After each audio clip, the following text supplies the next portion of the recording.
عفى الله عنك لم أذنت لهم حتى يتبين لك الذين صدقوا وتعلم الكاذبين.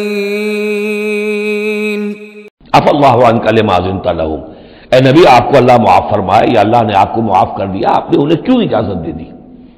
یعنی کوئی منافق آیا، کوئی اور آیا، حضور یہ مجبوری ہے، بیوی بیمار ہے، کوئی دیکھ بھال کرنے والا نہیں ہے، تو مجھے اجازت دے دی. اچھا بھائی جاؤ. حضور کی طبیعت میں بھی نرمی تھی اور آپ نے اجازت دے دی. اب جب اجازت مل گئی، اس نے کہا میں نے تو اجازت لے لی، وہ کور بن گیا، اس کے نفاق کا پردہ چاک نہیں ہوا.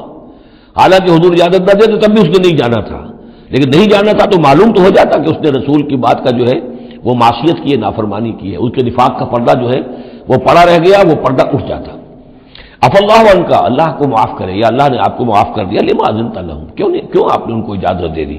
حتى يتبين لك الذين صدقوا وتعلم الكاذبين، یہاں تک کہ آپ کے لیے واضح ہو جاتا کون صادق الایمان ہے، کون سچے مسلمان ہیں، اور آپ جان لیتے کون جھوٹے ہیں.